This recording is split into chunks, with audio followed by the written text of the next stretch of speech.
Here are my early transfer targets ahead of FPL Game Week 11. First up is going to be Declan Rice from Arsenal, really flying under the radar, but this guy has been a very steady Eddie for points so far this season. 2 goals and 4 assists to his names. He also can hit those defensive contributions and take set pieces for a side that have created the most opportunities and scored the most goals from set plays so far this season. He could be a real gem at 6.7 million. Sticking with the Arsenal theme, Gabriel feels honestly like an absolute essential player within FPL right now, to be honest. Obviously, Arsenal are the best side for XG conceded. They've only conceded 3 goals so far from, open play, set pieces, all that good stuff. They've also scored the most from set plays as well so far this season with 8 goals from that metric. Of course, Gabriel has had a large part in that. He also hits defensive contributions, is a bonus points magnet as well. The guy is honestly just creating points out of everywhere. He just feels like he needs to be in everybody's team. So if you haven't already,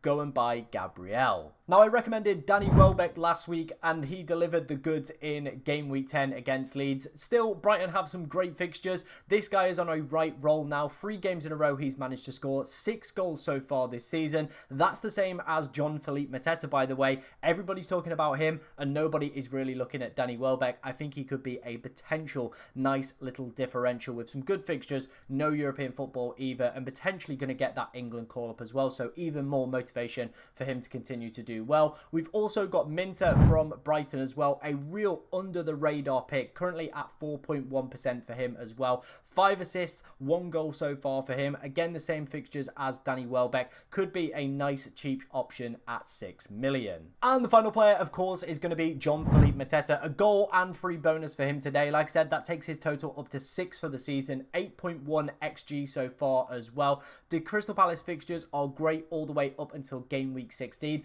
That is probably the period where I would look to offload all my Crystal Palace players with heavy fixture congestion and some more difficult games across that time period. However, for the next 5 game weeks, definitely load up on them. And of course, Mateta, with him being penalties and of course scoring 6 goals so far this season, his underlying data being terrific, he honestly is the standout pick. Let me know what you think of my transfer targets. Of course, if you've got any questions as well, get them in the comments, and making sure you're following for more FPL content.